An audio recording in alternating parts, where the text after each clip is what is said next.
Right, good morning people. It is T minus 9 days to the drift day, and in those 9 days I'm away for 4 of them, and I've also got work as well. So we've actually got like 2 or 3 days, working days, till the drift day, and we've still got a lot of things to do left on this. We still need to finish off the trap rod ends and stuff, because obviously I need to find some nuts. But today we're going to be doing the coilover, so I'm going to do 2 in 1, and so we can't really waste any more time. Let's just get these coilovers and I'll show you which ones I've got. Okay, so I've got some coilovers here. I actually got sent these on Facebook, so they are used, they are second-hand ones, but they're HKS coilovers. So someone put them up for a price and just said I need to get rid of them, so I just sent them the money pretty much straight away. So we've got some HKS coilovers here, which are a lot better than the other brand I was going to get, which ones that I'm going to get for free off a friend. So yeah, these are probably much better coilovers. I've actually not even heard of HKS coilovers for the 350Z. So they're not the true coilovers. For the 350s you can get something called true coilovers, which are basically a spring and a strut all in one. You've got to get different arms and all this and all that. And I actually researched it, and a lot of people are saying they're not even that much better. You can get better alignment for the rear, but other than that, for me, what I want, it's not really worth the stress going for true coilovers, especially with how much money you need to end up spending. So I'm a little bit rusty, I've got a bit of a sore throat, so you have to stick with me. I'm trying to shout. But yes, we need to get these on today, and we need to sort out the front, because right now it feels like the steering isn't aligned because I've not got the trap rods tight. Okay, so we are going to do the backs first. I usually do the fronts first, but because we're going to be needing to go out and get some nuts and stuff for them front tie rods, I'd rather get the backs done and I can just leave the front jacked up then, instead of doing half a job, going out, coming back, you know what I mean? So let's just do the backs. So it is kind of just like a spring, to be fair. It's like changing a low run spring at the back. We have got new struts obviously, but it looks like all we've got to do really, undo the strut from here, undo this, that'll drop that arm, change the spring, put the bottom of the compressor, the adjustable spring in, new strut on, off we go. It looks that simple. I've never done coilovers on a 350. I'm not even watched a YouTube video. Just gonna crack on, do you know what I mean? So I've had a pretty strong feeling that when I undo this bolt, this spring seat is just gonna fly down. So I'm just gonna put the jack there just to stop it from boom, and, you know, killing myself. But 17mm bolt here, 17 nut on the other side. Okay, so now I'll let this down. There we go. Might need a bit of a breaker bar just to pry that off. So with a few different pulls and just bending it down and stuff, it came off pretty easy, to be fair. Now that is a big spring. But compare that to the other ones, not half the size. So yeah, so how has he got these? So he's got them quite high. I'm going to make sure that both the spring cups are the same. I'm probably just going to keep it how he had it, because and also they don't seem pretty healthy. So let's just put it on how he had it. And we'll see how it is and make adjustments from there, to be fair. Okay, so now it's just trying to figure out which way goes what. This came off the bottom, and that bit definitely has to go on the bottom bit there. Now the adjuster here goes in like that and sits on there. So you would think that this definitely goes up against that, but you can see there's like these little clips here, and that clips around the inside of this, you know, to stop, so that can just sit up there like that. But those clips make it so that this doesn't sit flat. It doesn't grip them clips. But here's what I'm thinking, right? This is the rear spring that came off the car. Now that sat so high, like so high. And if I'm putting this back on here, right, it's the same height pretty much. It's not gonna be dropping it much at all. Now most of the time I've ran coilovers, I've always just messed these off. I've never really to the point of having them, because I want it to be as low as fucking possible. Now that looks like a good ride height. Don't forget this spring is stiffer, so it's gonna drop less than this one. So I think we're banging straight like this, which should make it even better as well, because this, the spring, if we flip it upside down, it fits in nice there, and it grips against at the bottom. And now I can just run that in the top, and it's gonna fit nice. So I think we're gonna do that. So I'm just gonna make sure it is sitting nice in the bottom. I think we're gonna run it that way. I do think the proper way to do that would be put that on the top, and then just put this thread all the way down. But those threads are not very good. They're pretty bad. I don't think that's gonna spin at all. So I'm just gonna do it this way. It's probably not the right way to do it, but if it works, it works. Now that would just be metal on the metal on top there anyway. So instead we're just going to be going metal on metal down here. Now we can have this nice sort of rubber casing on there, and that fits quite nice in there. And I think I'm going to give it a go like that. Pretty sure these 2 bolts for this are underneath. Oh, we almost had a rough time with this one. Holding that top left side in. Almost had a rough time. But we're good to go now. Let's give this a bit of a...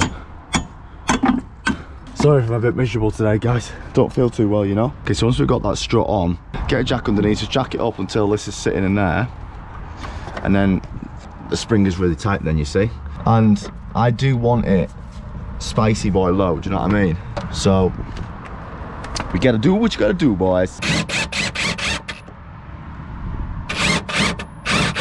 Was there a nut on the other side?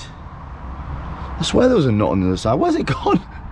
There's a big nut that's just off. Oh, it's on a strut, I bet.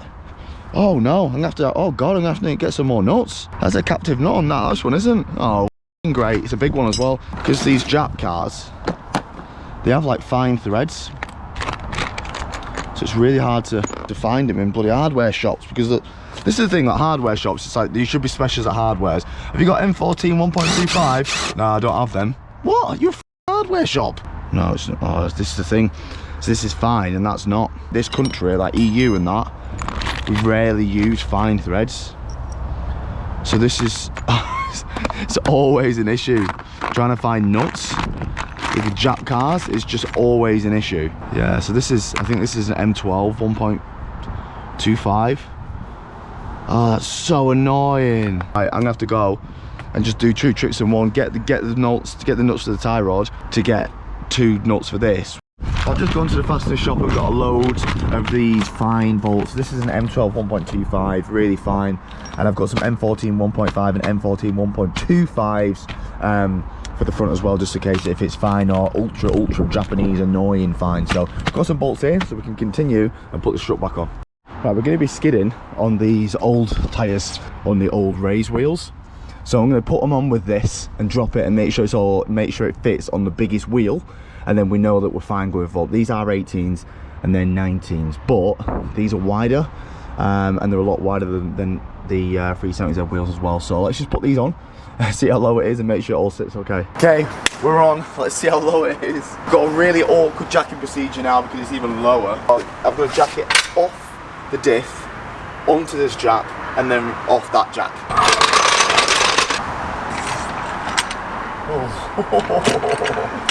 Oh yeah, nice ride height. I actually think it might be too low on the back, but we'll do the fronts, see how the fronts sit with the setting he had, and see what we can do, because I'm not sure we've got much choice.